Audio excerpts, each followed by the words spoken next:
家与嫡娘娘之间有了无法化解的冲突，皇上会如何？母后，那是不可能的。哀家只是打个比方，如果真有那么一天，皇上会如何？如果真有那么一天，儿臣必定会痛苦万分，左右为难。生育养育实在难分轻重。不，儿臣不会让这样的事发生。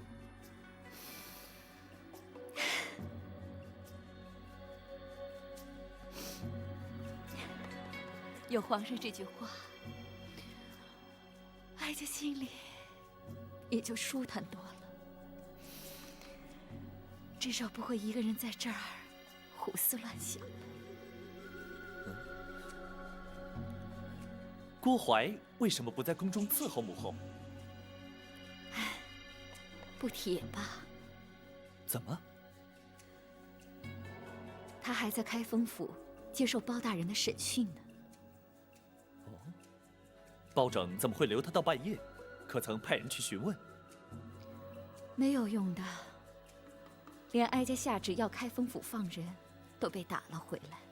什么？包拯竟敢抗旨？倒不是包大人抗旨，而是八王爷。父王？父王去开封府干嘛？八王爷不但在开封府，而且以先皇御赐金简挡回了哀家的旨意。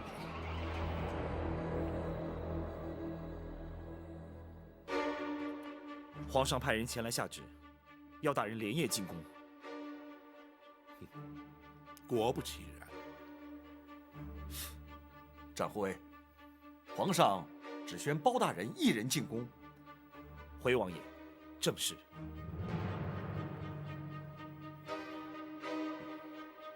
挡回太后懿旨，留下郭槐的是本王。皇上为何不宣本王和包大人一同进宫呢？想必是皇上不便与王爷父子相争，召包拯进宫，皇上才好问明实情。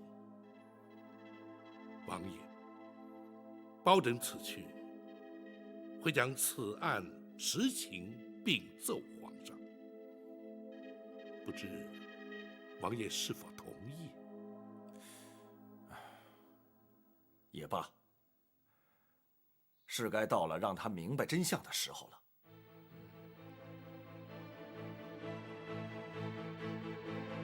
好吧，本王立刻回府，若有需要，本王立刻进宫。多谢王爷。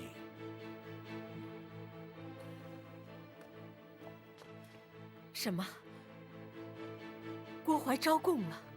是，包拯已将他关押大牢，娘娘的冤屈已经可以确定获得平反。好，好，这一天终于来了。宝琴，臣在。哀家什么时候能够见到皇上？臣奉旨连夜进宫，会将全案实情向皇上禀明。娘娘，请等候包拯回禀。哀家就等你回来。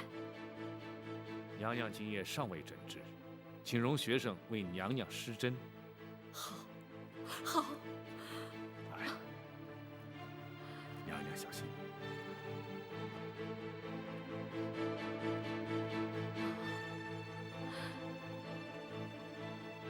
哀家真希望眼睛能够立刻复明，亲眼看见皇上。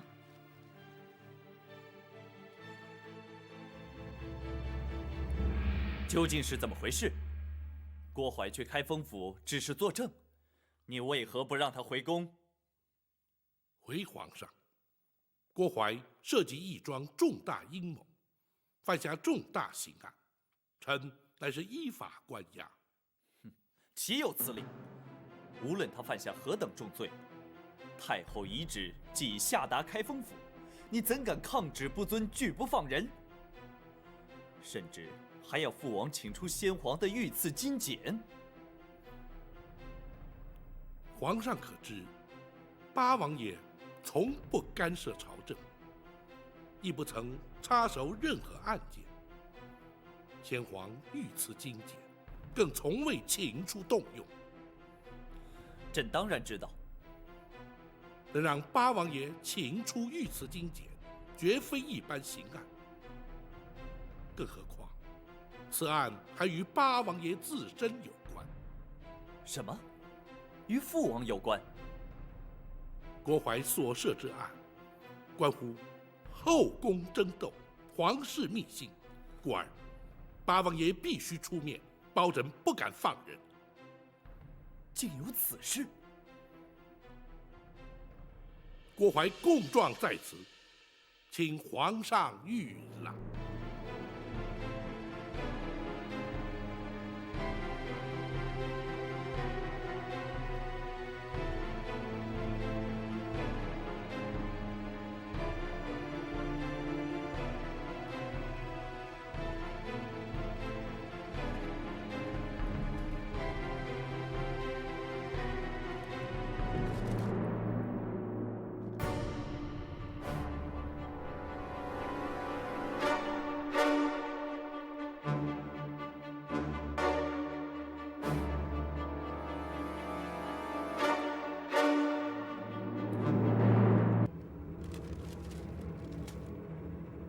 包拯，这供状之上所言可是真的？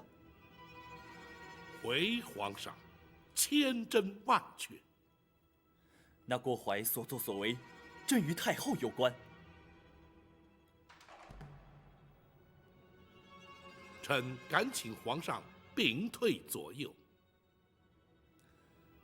你们都退下。遵旨。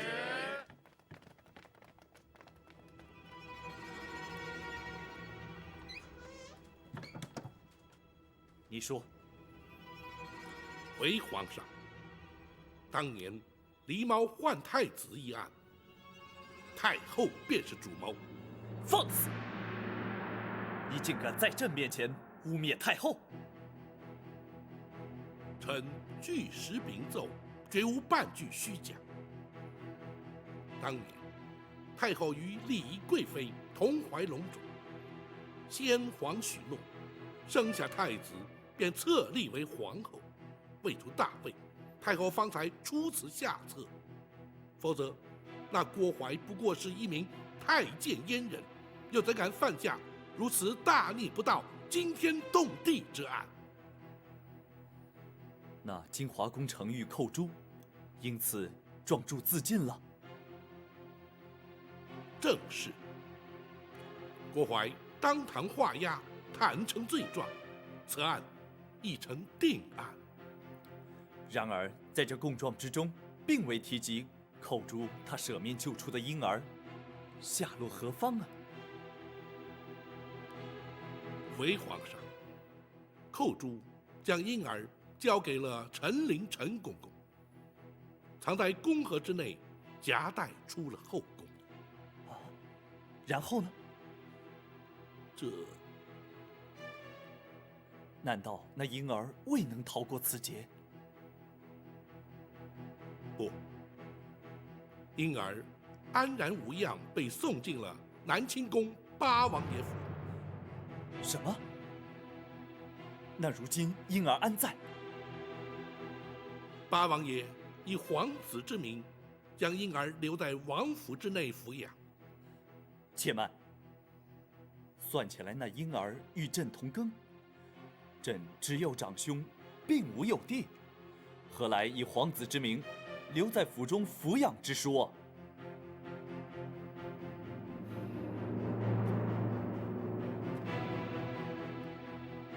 臣斗胆，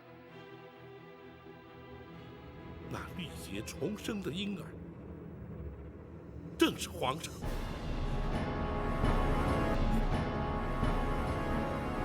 你说什么？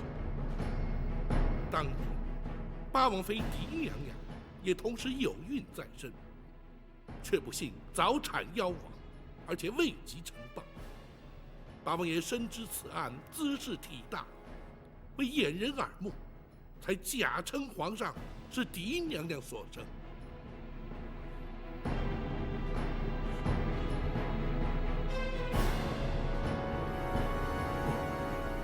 不可能！朕分明是父王亲自选入宫中，立为太子的。包拯，此事非同小可，你不可胡言乱语。臣绝不敢胡言。八王爷如今正在王府之中静候，皇上可宣召王爷进宫，当面询问。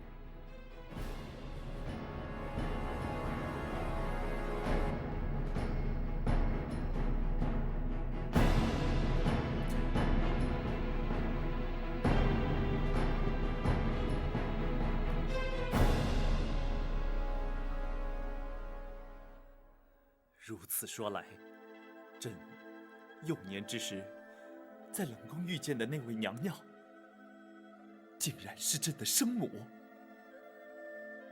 正是玉成宫李贵妃。她是在冷宫失火之时葬身火窟的。不，是先皇下旨赐死。她已被打入冷宫，为何还要将她赐死？当年，娘娘与皇上巧遇之后，八王爷命陈琳将皇上身世告知娘娘。自此，娘娘夜夜焚香，为皇上祈福。谁知，却被郭槐得知，而刘太后更借此向先皇诬告。诬告什么？诬告李贵妃以邪术诅咒先皇，先皇大为震怒，于是下旨赐死。啊，你是说，她是因太后而死？皇上，刘娘娘是为了斩草除根，永绝后患。然而，吉人自有天相，李娘娘必死，而却未死。此话怎讲？